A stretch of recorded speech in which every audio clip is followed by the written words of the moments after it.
Presidente, nesses 150 anos do tribunal, talvez seja um momento de maior necessidade de diálogo. Como a sua presidência vai realizar esse diálogo com toda a sociedade civil? Se você prestou atenção no meu discurso, eu enfatizei que essa gestão principia com uma gestão feita por pessoas e para pessoas. Só esse lema já significa a abertura total de diálogo com todas as instituições e com a sociedade civil também. Tenha certeza disso. Presidente, o senhor citou litigância predatória no seu discurso. Como conciliar o combate a essa litigância com a liberdade, como garantir a liberdade do advogado? Só uma colocação, presidente, se o senhor puder olhar para eles ali, é melhor, porque Desculpe. Mesmo que a pergunta venha de cá. Desculpe a falta de preparo. Não há qualquer óbice a ajuizamento de demandas quando se fala em demanda predatória. A demanda predatória é a utilização do judiciário de maneira criminosa. A parte que é colocada como autora de uma ação sequer sabe que está sendo autora de uma ação judicial. Então é essa ação predatória que nós vamos combater. Não, em absoluto, limitaremos o acesso à justiça. Jamais. Presidente, Chico da TV Globo.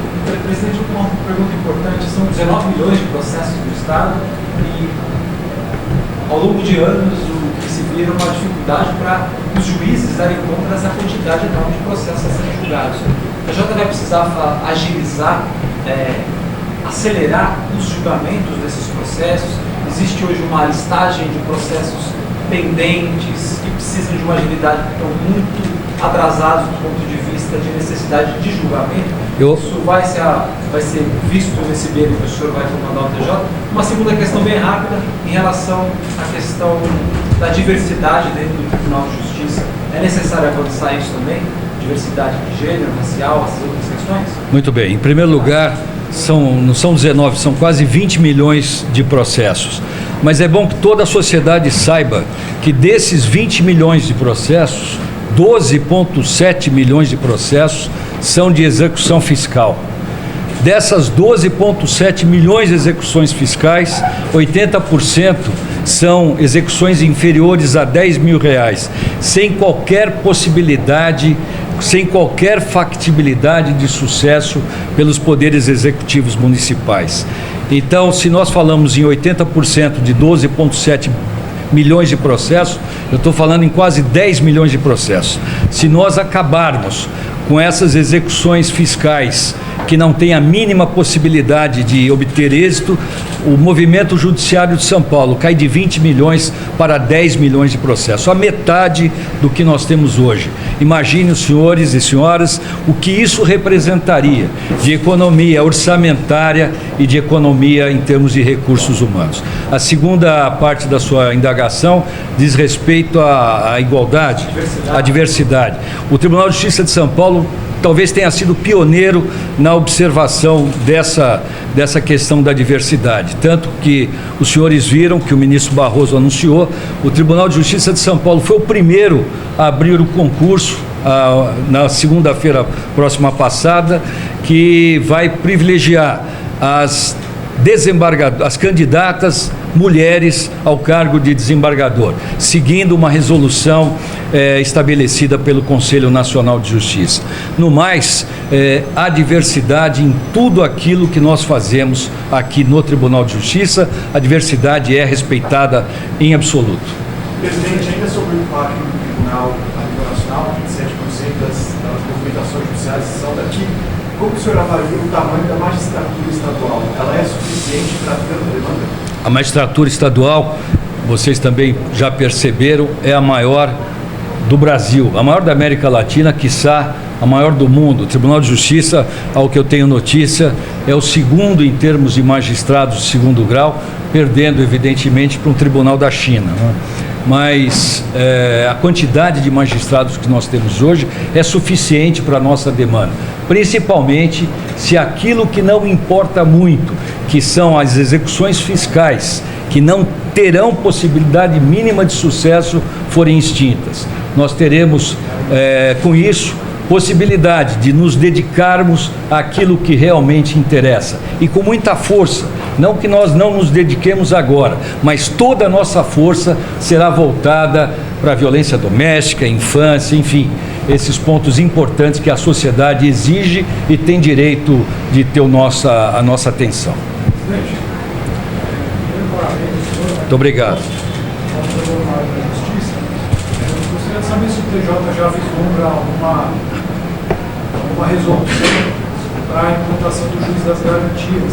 Sim, nós já estamos em estudos avançados entre a presidência e a corregedoria, consciência do Conselho Superior da Magistratura, e já estamos alinhavando esse projeto e pretendemos fazê-lo de maneira regionalizada, espalhados pelas nossas 10 regiões administrativas. Em breve, esse projeto estará concluído já, e eu quero crer que dentro do prazo estabelecido pelo Conselho Nacional de Justiça, nós implementaremos o juiz da garantia. É bom que se diga que São Paulo, antes que houvesse a determinação do juiz de garantias, criou há muitos anos o DIPO, que já é o embrião do juiz de garantias. E eu, quando presidente da seção de Direito Criminal e corregedor-geral da Justiça, o desembargador Geraldo Pieno Francos, criamos 2 varas, vocês devem conhecer, de organização criminosa, primeira e segunda.